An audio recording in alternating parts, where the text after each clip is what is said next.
Olá, queridos alunos do terceiro ano, tudo bem? Aqui é o Lucas Emanuel, seu professor de arte. Estamos iniciando mais um SESI na sua casa. Hoje, nossa aula será por meio de um podcast. Você sabe o que é um podcast? Um podcast é parecido com um programa de rádio, em que são transmitidas informações via áudio. Existem podcasts sobre vários assuntos, como arte, culinária, educação e muito mais. Sendo assim, na aula de hoje você irá me escutar enquanto acompanho o seu livro de arte.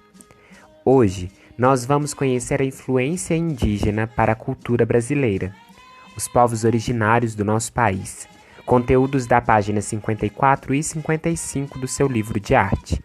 Depois, eu realizarei uma contação de história indígena para vocês, a lenda de Jurutaí. Na página 54 e 55, reconhecemos a influência indígena para a nossa cultura, como o conhecimento sobre plantas naturais e o uso delas em cuidados pessoais e medicinais. Inúmeras palavras do nosso vocabulário são indígenas, como mingau, peteca, catapora, pindaíba e muito mais. Na alimentação, temos muitos alimentos que já eram utilizados pelos indígenas, como por exemplo a mandioca.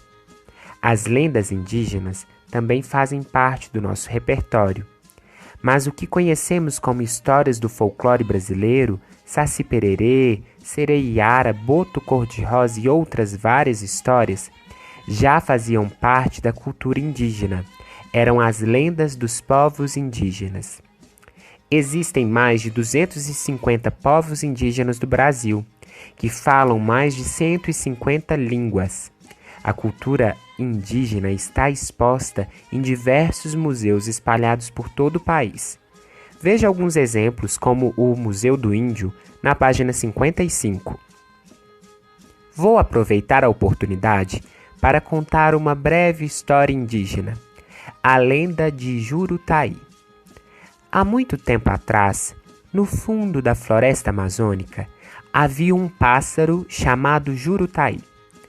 Uma noite, Jurutaí olhou para cima, através do ar quente, e viu a lua. Ela estava completamente redonda. A luz prateada dessa lua, brilhou sobre a face de Jurutaí, como se a lua estivesse se esticando para tocá-lo. E Jurutaí se apaixonou. Jurutaí, então, quis ir até o encontro da lua. Assim começou a voar, até o topo da árvore mais alta que podia ver. Mas a lua ainda estava longe. Ele voou até o cume de uma montanha, mas a lua ainda estava longe. Então ele voou até o céu. Jurutaí bateu as asas, subindo até o ar ficar rarefeito. Mas a lua estava muito longe. O pássaro continuou voando, mas era muito difícil. As forças de suas asas chegaram ao fim e, de repente, ele começou a cair.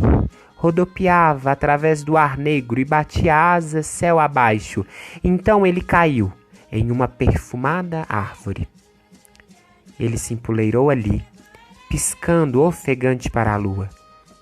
Ela estava distante demais para que ele a alcançasse. Assim, tudo o que Jurutaí podia fazer era cantar para a lua. Ele cantou a mais bela canção que pôde.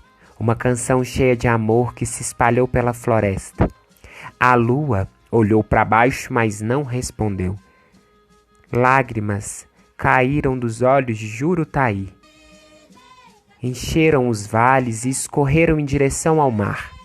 Dizem que foi assim que o rio Amazonas surgiu. Ainda existe hoje em dia um pássaro que se chama Jurutaí e que vive na floresta amazônica. Às vezes, na lua cheia, ele olha para o céu e canta. Ouvi falar de povos indígenas que acendem fogueiras quando a lua cheia brilha e cantam e dançam para fazer o Jurutaí cantar. Eles sabem que cantar a mais bela canção que se conhece é a melhor maneira de se livrar da tristeza. E acreditam que deveríamos acender fogueiras no coração quando o Jurutaí dentro de nós se cala. Esse conto foi registrado por Sean Taylor no livro Cobra Grande, História da Amazônia. Agora é a hora de criarmos. Vamos colocar a mão na massa? Eu convido você a criar um desenho para a lenda de Jurutaí no seu caderno de arte, procurando representar a cultura desse povo tão importante para a nossa cultura. Suas paisagens, moradias, o que mais você achar interessante dessa história que eu contei, você pode ilustrar. Qualquer dúvida, estarei online e à disposição durante o nosso horário de aula. Um abraço grande e boa criação!